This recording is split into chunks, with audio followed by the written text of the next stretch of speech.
अल्हम्दुलिल्लाहिल्लज़ी हदाना लिहाज़ा वमा कुन्ना लिनहतदिया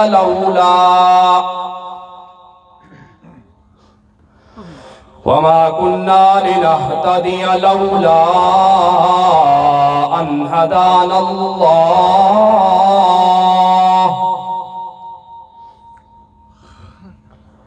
rabbi इश्रह ली सदरी वयस्सिर ली अमरी वहलुल उक़दतम मिन लिसानी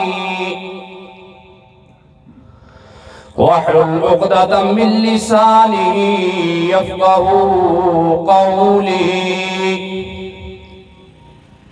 rabbi ज़िदनी इल्मन rabbi ज़िदनी इल्मन rabbi ज़िदनी इल्मा।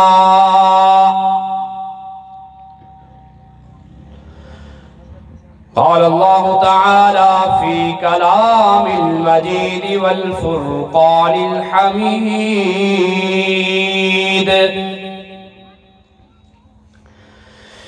या अय्युहल्लज़ीना आमनुत्तक़ुल्लाहा वल तंज़ुर नफ़्सुम मा क़द्दमत लिग़द वत्तक़ुल्लाह इन्नल्लाह ख़बीरुम बिमा तअमलून। क़ाल नबी सल्लल्लाहु अलैहि व आलिहि वसल्लम अल जन्नतु तहत अक़दामिल उम्महात। क़ाल नबी सल्लल्लाहु अलैहि व आलिहि वसल्लम अल हयाउ शुअबतुम मिनल ईमान। सदक़ल्लाहुल अज़ीम व सदक़ रसूलुहुन नबियुल करीम। आगाह अपनी ही मौत से कोई बशर नहीं, आगाह अपनी मौत से कोई बशर नहीं। सामान 100 बरस का है पल की ही खबर नहीं। वलहल उला बिकमालिही कशफत दुजा बिजमालिही हसनत जमीउ खिसालिही सल्लु अलैहि व आलिही। तमाम हज़रात ज़ौक़ शौक़ मोहब्बत और अक़ीदत के साथ अल्लाह के आखिरी नबी अलैहिस्सलातु वस्सलाम पर दुरूद व सलाम पढ़ने हैं। सल्लल्लाहु अलैहि।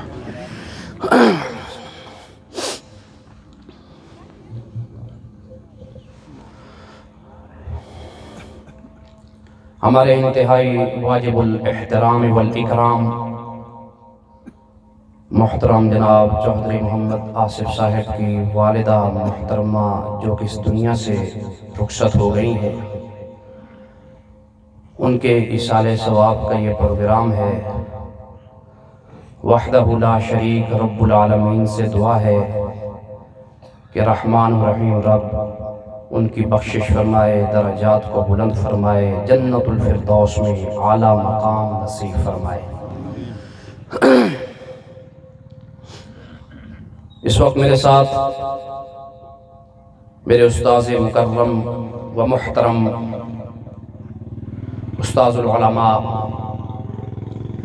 हज़रत मौलाना हाफिज़ मोहम्मद हुसैन साहिब दामत बरकातुहुल आलिया तशरीफ़ फरमा है, और मेरे इंतहाई वाजिबुल एहतराम भाई मोहतरम जनाब कारी मोहम्मद गुलजार साहिब वो भी तशरीफ़ फरमा है। अल्लाह रब्बुल आलमीन मेरी हाज़री और आप सबकी तशरीफ़ आवरी अपनी बारगाह में कबूल फरमाए। सामीन मोहतरम, एक न एक दिन मरना है, ये कुरान का फैसला है। जो जितना जी ले, जहाँ जी ले, जिस हाल में जी ले, जिस जगह जी ले, एक ना एक दिन मर के उसने अल्लाह के दरबार में हाजिर होना है। क़ब्र में जहाँ कोई आमाल के अलावा काम आने वाला नहीं है, वहाँ पे जब बंदा उतरता है, जाता है, तो यही नेक आमाल जो बंदा दुनिया में करके जाएगा यही काम आएंगे। इनके अलावा कोई चीज़ भी क़ब्र के अंदर बचाने वाली और अज़ाब से छुटकारा दिलाने वाली नहीं है। क़ब्र के सवालात हैं और अल्लाह की कितनी मेहरबानी है कि उसने क़ब्र और हशर में होने वाले तमाम सवालों से हमें आगाह कर दिया है। क़ब्र के 3 सवाल, मर रब्बुक, तेरा रब कौन है, दीन के बारे में है, और हुज़ूर अलैहिस्सलातु वस्सलाम की ज़ात बाबरकात के बारे में सवाल हैं। इन 3 सवालों के जवाब तैयार करने के लिए अल्लाह ने हमें दुनिया के अंदर भेजा है। फिर जब क़ब्र के सवालात हो गए तो माशर के फिर और सवाल हैं, उनकी तादाद 4 है। 4 सवाल माशर के हैं। वहाँ पर क्या सवाल होंगे? क़ब्र में होने वाले सवाल तो उमूमी तौर पे ज़िक्र किए जाते हैं। माशर के दिन भी अल्लाह के दरबार में सवाल होने हैं, और वो 4 सवाल हैं। पहला सवाल जो माशर में है 4 सवालों में, वो ये है कि अपनी जवानी कहाँ पे गुजारी। जवानी के मुताल्लिक स्पेशली सवाल है, अहम सवाल है, क्योंकि जवानी की उम्र में बंदा कई हदें क्रॉस कर जाता है, ख्याल नहीं रहता, खौफ नहीं होता। इसलिए फरमाया कि रोज़े क़यामत जो सवाल होने हैं उनमें एक अहम सवाल ये भी है कि जवानी कहाँ गुजारी है, किन कामों में गुजार दी। जब तारीख़ का मुतालिया किया जाए तो हमें ऐसे ऐसे जवान भी मिलते हैं कि उनकी ज़िंदगियां पढ़ के बंदा दंग रह जाता है कि वो हसीन भी थे, खूबसूरत भी थे, हिम्मत और ताकत वाले भी थे, मगर फिर भी खौफ खुदा उनके दिल के अंदर था। एक ताबी गुजरे हैं, नाम है हबीब इब्ने उमैर रहमहुल्लाह। ताबी वो होता है जिसकी मुख्तसर तारीफ़ ये है कि जो हालत ईमान में सहाबी का दीदार करे और फिर हालत ईमान में ही उसे मौत आए, ये ताबी है। हबीब इब्ने उमैर खूबसूरत थे, नौजवान थे। मुसलमानों का एक लश्कर रूम की तरफ गया, वहाँ पर रूम के बादशाह ने मुसलमानों के लश्कर को पकड़ लिया, कैद करवा लिया। लश्कर के अमीर थे हबीब इब्ने उमैर, हसीन थे, जवान थे, खूबसूरत थे। रूम के बादशाह ने हबीब इब्ने उमैर रहमहुल्लाह को अपने पास बुलाया, कहा तुम लश्कर के अमीर हो? कहा जी। चाहते हो कि तुम्हें छोड़ दिया जाए और तेरे साथ इस लश्कर वालों को भी आज़ाद कर दिया जाए, क्या तुम चाहते हो? कहा ये चाहते तो हैं, छोड़ दो आप हमें। उसने कहा जी फिर मेरी एक शर्त है। शर्त यह है कि तुम जिस दीन को कबूल किए हुए हो इस दीन को छोड़ दो। हबीब इब्ने उमैर रहमहुल्लाह ने जब ये बात सुनी तो मुस्कुरा दिए, कहने लगे जिस दीन को हासिल करने के लिए सब कुछ कुर्बान करने के लिए तैयार हूं, तुम उस दीन को छोड़ने की बात करते हो? का देख ले फिर अंजाम बहुत बुरा होगा। का कोई बात नहीं है। जो सज़ा देनी है दे ले। उन्हें तरह तरह की सज़ाएं दी गई, मगर हबीब इब्ने उमैर ने एक ही बात फरमाई कि तुम मुझे जान से मार दो, मगर मैं अल्लाह के नबी की ग़ुलामी को नहीं छोड़ सकता। वो ईसाई था, रूम का बादशाह। उसने कहा फिर एक और चक्कर चलाते हैं। उसकी एक अकलौती बेटी थी, खूबसूरत थी, हसीना और जमीला थी, हुस्न उसका मशहूर था और वैसे भी बादशाह की बेटी थी। उसने अपनी बेटी को तैयार किया कि जाओ, जिस कमरे में हबीब इब्ने उमैर कैद है, मैं बाप हो के तुम्हें इजाज़त देता हूँ, जाओ उससे बुराई करवाओ।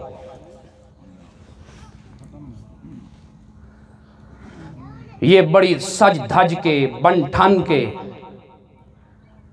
हज़रत हबीब इब्ने उमैर रहमहुल्लाह के कमरे में जाती है।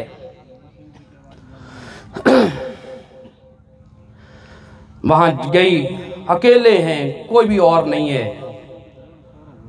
मगर इस जवान मर्द कलंदर ने अपनी निगाहों को जो झुकाया है, फिर उठाकर देखा नहीं है कि मेरे सामने कौन है।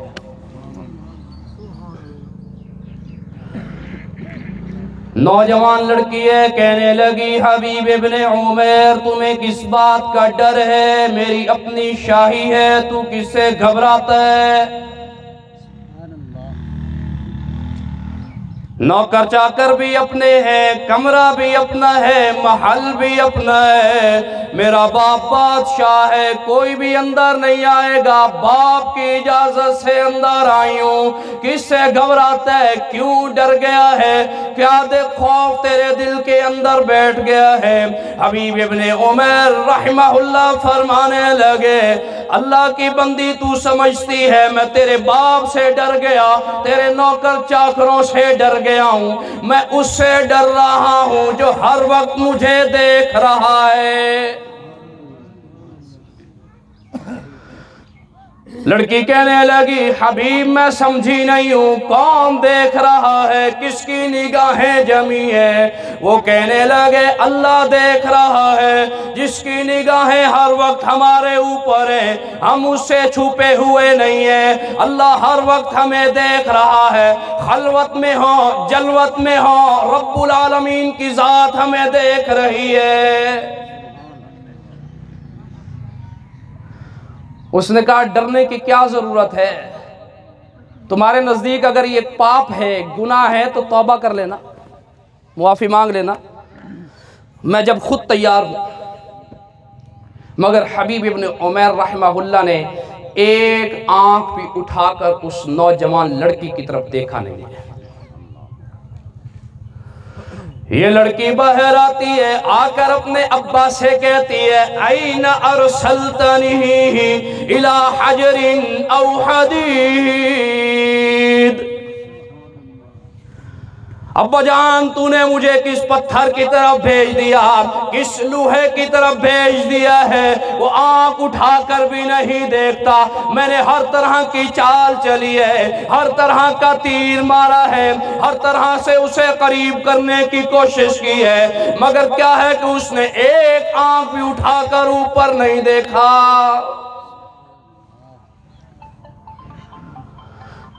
बादशाह कहने लगा, हबीब इब्ने उमैर के पास आता है, कहता है बताओ तो सही तुम्हारे दिलों के अंदर इतना खौफ किसने पैदा कर दिया है? किसने तुम्हारे दिलों के अंदर इतना डर पैदा कर दिया है? तुम जवान होकर भी जवान औरत की तरफ भी नहीं देख रहे। कुर्बान जाऊं फरमाने लगे, हमारे दिल के अंदर उन लोगों ने खौफ डाल दिया है कि जिनकी तरबियत किसी और ने नहीं, खुद अल्लाह के नबी ने की है। सहाबा इकराम ने हमारी तरबियत की है जी, हम कैसे किसी गैर औरत की तरफ आंख उठाएं? हम नहीं ऐसे। तो फिर उसके बाद बादशाह रूम के बादशाह ने कहा जी मैं हाथ जोड़ के तोहफे तहाइफ दे के आपको रवाना करता हूं कि आप ऐसे लोग हैं कि आप लोगों को शिकस्त दी नहीं जा सकते। तारीख़ की किताबों में लिखा है उस बादशाह ने तोहफे तहाइफ देकर ही उस लश्कर को रवाना कर दिया। तो फरमाया अब ये सवाल होगा कि जवानी कहाँ गुजारी है। फिर दूसरा सवाल होगा पूरी ज़िंदगी के बारे में। जवानी भी उसी के अंदर है, बुढ़ापा भी उसी के अंदर है। ये कहाँ ज़िंदगी कहाँ गुजार दी, किन कामों में गुजार दी, कहाँ रहे, कहाँ बैठे, मजलिस क्या थी, महफिल क्या थी, सोहबत क्या थी, ये सारे सवाल वहां पर होंगे। और बूढ़े जो आदमी हैं इन्हें भी चाहिए ये भी अपने दिल के अंदर खौफ खुदा रखा करें।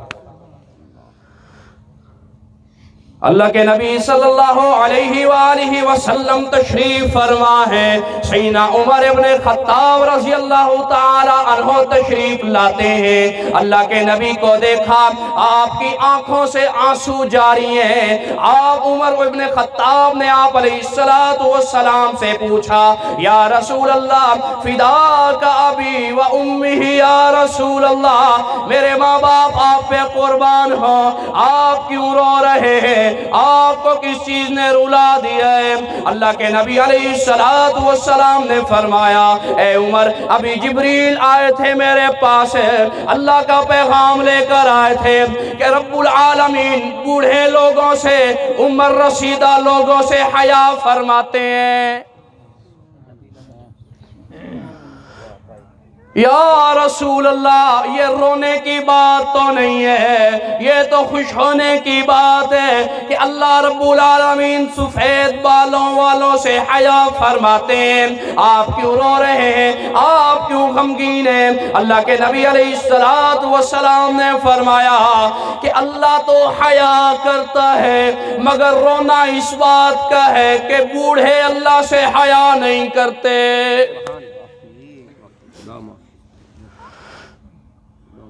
घर से निकल गए, होटलों में बैठ गए, ताश खेलने बैठ गए, बुरी सोहबतें इख्तियार कर ली। रिसालों के अंदर लिखा है, एक अल्लाह वाले के पास, आलिम दीन के पास एक नौजवान लड़का आता है, कहता है जी मैं एक शिकायत लेकर आया हूँ। शिकायत भी किसी और की नहीं है, अपने दादा की शिकायत लाया हूँ।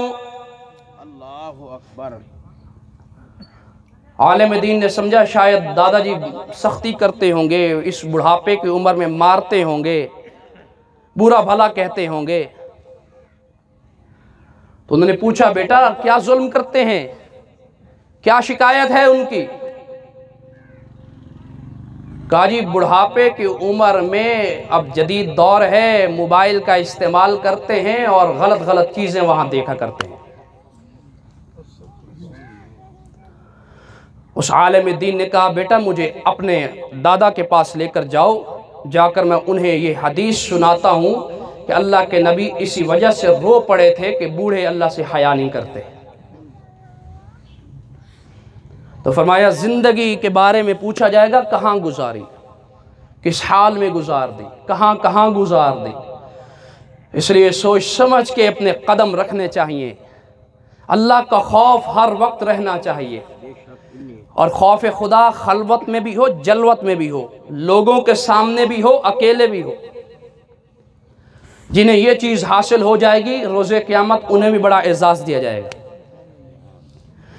हदीस शरीफ में आता है, मेरे आखिरी नबी अलैहिस्सलातु वस्सलाम ने फरमाया, रोज़े क़यामत मेरी उम्मत में से एक गिरोह ऐसा होगा जिन्हें रब्बुल आलमीन दो पर अता फरमा देगा।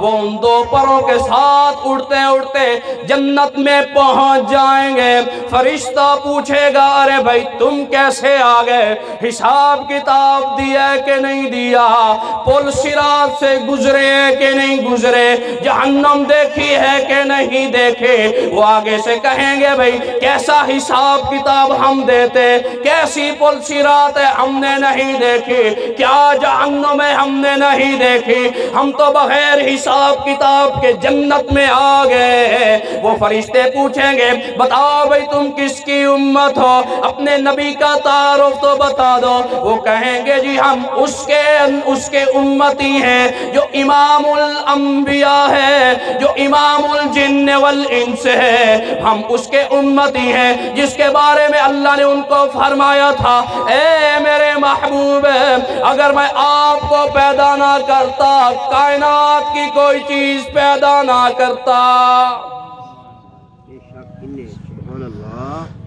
फरिश्ते पूछेंगे, वाह वाह वाह, बड़ी बात है, उस आखिरी नबी के उम्मती हो, लेकिन हम तुम्हें अल्लाह की कसम देकर पूछते हैं, बताओ तो सही, कौन सा तुम्हारा एजाज है, तुम्हारा कौन सा ऐसा अमल है, तुम्हारा कौन सी तुम्हारी नेकी है कि जिस वजह से बगैर हिसाब किताब के परों के साथ उड़ते हुए जन्नत में आ गए हो।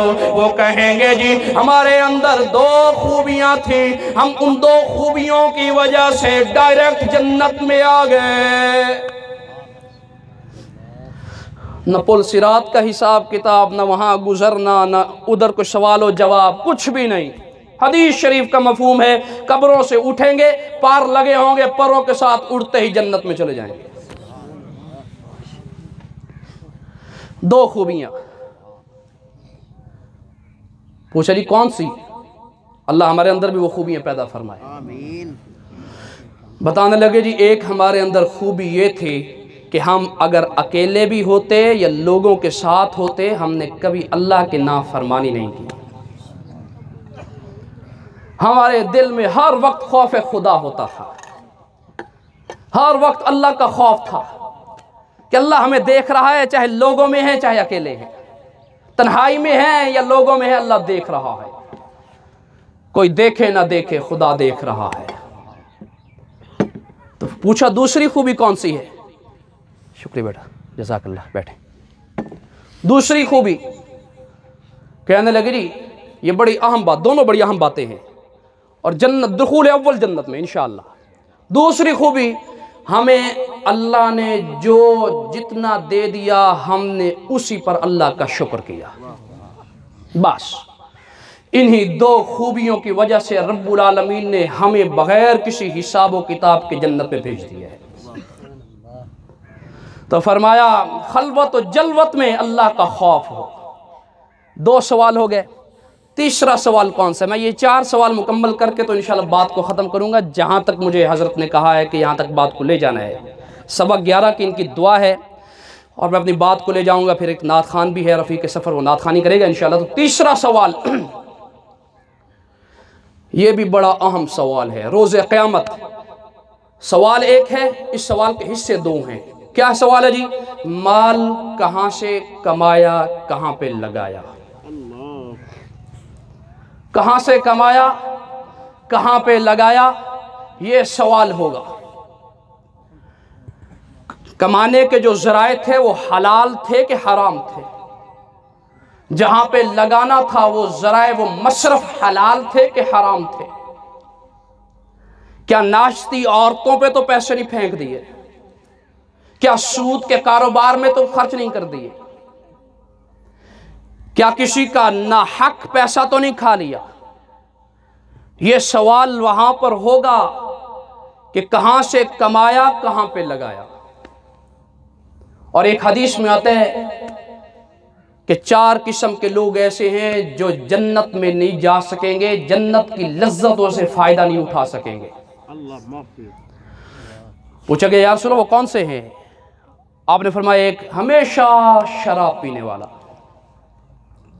ये नहीं जा सकेगा। दूसरा आपने फरमाया सूदखोर, ये जन्नत में नहीं जा सकेगा, इल्ला तौबा कर ले, मुआफ़ी मांग ले। शराबी भी ऐसा तौबे कर ले, मुआफ़ी मांग ले, तो फिर इसके लिए जन्नत के 8 दरवाजे खुले हैं। 2 हुए। और तीसरा फरमाया किसी का ना हक माल, और यहाँ पर एक वजाहत है, ना हक यतीमों का माल खाने वाला। यतीमों का माल खाने वाला शख्स भी अल्लाह के नबी अलैहिस्सलातु वस्सलाम की हदीस का मफहूम है कि ये शख्स भी जन्नत में नहीं जा सकेगा। हक हलाल का खाएं, थोड़ा है ज़्यादा हक हलाल का, उसी के अंदर रब्बुल आलमीन ने बरकत रखी है। फरमाया ये जन्नत में नहीं जा सकेगा। और चौथा है वालिदैन का नाफरमान। वालिदैन का नाफरमान के बारे में फरमाया, जब तक मुआफ़ी नहीं मांगेगा अपने वालिदैन से, तब तक अल्लाह भी मुआफ़ नहीं करेगा। और फिर माँ के तो बारे में फरमाया कि जन्नत तो है भी इसी के कदमों के नीचे। बाप के बारे में फरमाया जो इसकी रज़ा है वही रब की रज़ा है। पूछा गया या रसूलल्लाह कैसे पता चलेगा कि अल्लाह राज़ी है? बड़ी अहम बात पूछी सहाबी रसूल ने, कैसे पता चलेगा कि अल्लाह हम पे राज़ी है? फरमाया अपने अब्बा को देख लिया करो, वो तुम पे राज़ी है तो अल्लाह भी राज़ी है। तो वालिदैन का नाफरमान इमाम बुखारी रहमहुल्लाह का दौर है। बताया जाता है हजरत जी फला कब्रिस्तान है, कब्रिस्तान के अंदर एक शख्स कब्र से निकल के रोजाना गधों की आवाज निकालता है। इमाम बुखारी रहमहुल्लाह बड़े मुतअज्जिब हुए, हैरान हुए, कहने लगे ये क्या माजरा हो सकता है? मुर्दा है कब्र से निकलता है और कब्रिस्तान में गधों की आवाज निकालता है। कुरान करीम के अंदर आता है कि अहले नार जो है, अहले दोज़ख जो है, कब्र के अंदर जहन्नम के अंदर गधे की आवाज निकाला करेंगे। लोग इकट्ठे होकर इमाम बुखारी के पास आ जाते हैं। हजरत जी क्या मसला हो सकता है? ये क्या गुनाह हो सकता है? क्या वजह हो सकती है? फरमाने लगे मुझसे ना पूछो, इसके घर में चले जाओ, घर में जाकर पूछो कि इसका कौन सा गुनाह है। या माँ अच्छी तरह जानती है या बीवी अच्छी तरह जानती है, कोई तो बता देगा। जाओ जाकर पूछो। ये लोगों का वफद जाता है उसके घर में, दरवाजा खटखटाता है, अंदर से एक बूढ़ी अम्मा की आवाज आती है, मंदक्कल बाब, कौन मेरे दरवाजे पे आ गया? किसने दरवाजा खटखटा दिया? वो बाहर से कहते हैं अम्मा हम फला कब्रिस्तान से होके आए हैं, वहां पर हमने देखा है वो तेरा बेटा है, कब्र से निकलता है, गधों की आवाज निकालता है। अम्मा वो बेटा तेरा है, बता उसकी खता क्या थी, बता उसका जुर्म क्या था, बता उसकी गलती क्या थी। अम्मा की चीख निकल जाती है, कहती है अल्लाह के वादे सच्चे, अल्लाह के नबी के वादे सच्चे हैं। मेरा बेटा जब घर में आया करता था, रात का आधी रात का टाइम होता था, शराब की बोतल हाथ में होती थी, मैं कहती थी मेरा बेटा मैं तेरी याद में सो नहीं सकते, बेटा मैं तेरे इंतजार में सो नहीं सकती, मुझे नींद नहीं आती, बेटा जल्दी घर में आ जाया कर, इस शराब को भी छोड़ दे, बहुत बड़ा गुनाह है, बहुत बड़ा गुनाह है, इसे छोड़ दे। वो आगे से कहता था अम्मा तुझे क्या है, तू ये क्या गधों वाली आवाज निकालती है, तू क्या गधों वाली आवाज निकाल के रोजाना मुझे रोकती है। अम्मा बक बक बस बंद कर, इस तरह मुझे ना रोका कर। कहती है बेटो मैं उस वक्त चुप हो जाया करती थी, अल्लाह पे छोड़ दिया था, अल्लाह मैं तो बेटे को समझाती हूँ, आगे से मुझे ये जवाब देता है, लेकिन रब्बुल आलमीन के फैसले सच्चे हैं। आज उसकी कब्र में, वो कब्र से निकलकर कब्रिस्तान में घूमता है, गधों की आवाज निकालता है। लोग हजरत इमाम बुखारी के पास आए, आकर कहा हजरत जी माजरा को छोटा सा नहीं है, बहुत बड़ा है। इमाम बुखारी फरमाने लगे मुझे उस अम्मा के घर में ले जाओ, ये क्या रोज़ाना का तमाशा बना रहेगा, लोग डरते रहेंगे, ये निकलता रहेगा।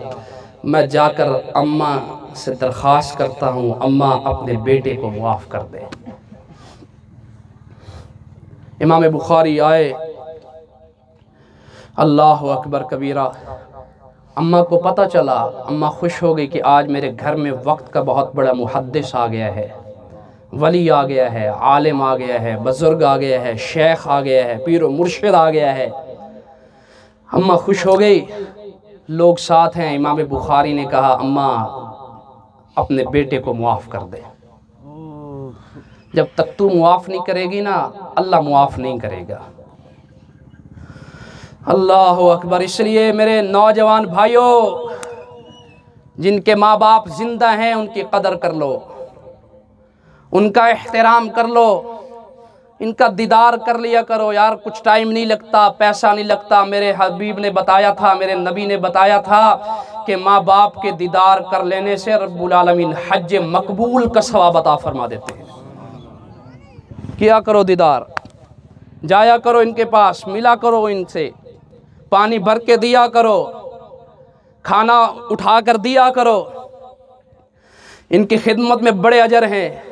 बड़े बड़े मैंने औलिया की तारीख़ें पढ़ी हैं, उनके पीछे जब ज़िंदगी का मुतालिया किया जाता है तो मैं अक्सर बयान करता हूँ, दो दुआएं नज़र आती हैं मुझे, एक उस्ताद की दुआ और दूसरा माँ बाप की दुआ। जिनको भी आप देख ले उनके पीछे ये दुआएं ज़रूर होंगी, और जो भी नाकाम होंगे उनके पीछे यही दो बद्दुआएं होंगी। तो अम्मा ने कहा, बेटा जब तू आ गया है तो मैं मुआफ़ कर देती हूँ, अल्लाह की रज़ा के लिए मुआफ़ कर देती हूँ। तो इमाम बुखारी फरमाने लगे कि अब अम्मा ने मुआफ़ कर दिया है तो इंशाअल्लाह अल्लाह भी मुआफ़ कर देगा।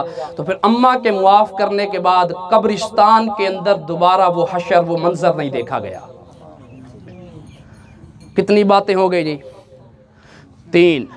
चौथी और आखिरी बात वो है इल्म के बारे में कि जो इल्म हासिल किया उस पर अमल कितना किया, उस पर कितना अमल किया तुमने। तो ये एक बहुत अहम सवाल है कि अल्लाह ने जो हमें इल्म दिया है इस पर अमल भी ज़रूरी है, और इल्म सीखना चाहिए। और फिर कुरान और हदीस के इल्म के बारे में फरमाया, खैरुकुम मन तअल्लमल कुरान व अल्लमा, तुम में बेहतरीन शख्स वो है जो खुद कुरान सीखता भी है और दूसरों को सिखाता भी है। इसलिए अपने बच्चों को भेजा करें कुरान करीम पढ़ने के लिए, उनको स्कूलों कॉलेज की तालीम ज़रूर दिलवाएं, कोई मुमानियत नहीं है। आप उन्हें पढ़ाएं, एक अच्छा शहरी बनाएं, उन्हें अच्छा हुनरमंद बनाएं आप, लेकिन साथ साथ ज़िंदगी गुजारने के सलीके और सबसे अहम बात कि ज़िंदगी जो अल्लाह ने दी है इसका मकसद तो पता चल जाए कि क्या है। कुरान करीम में अल्लाह ने मकसद बयान कर दिया है, वमा खलक़तुल जिन्न वल इंसा इल्ला लियअबुदून, कि मकसद जिन्नात और इंसानों को जो पैदा करना है वो अल्लाह फरमाता है कि मेरी इबादत है। अपने बच्चों को पढ़ाएं, इसका बड़ा सवाब है, और जो गुजर जाते हैं उनको भी सवाब पहुँचते हैं। मूसा अलैहिस्सलाम का दौर था, आखिरी बात अर्ज़ कर रहा हूँ, अल्लाह अकबर, एक कब्र से गुजरे तो साहिब कब्र को अजाब हो रहा था, अजाब में जकड़ा हुआ था, आग लगी हुई थी। चले गए, वापस आए, जब देखा तो वही साहिब कब्र है, लेकिन अब जन्नत की नेमतों में है, अल्लाह की मेहरबानियां उस पर हो गई। तो मूसा अलैहिस्सलाम ने फिर राब्ता किया, बारी ताला ये इसका कौन सा ऐसा अमल जो तुझे पसंद आ गया है और तूने अजाब को टाल दिया है।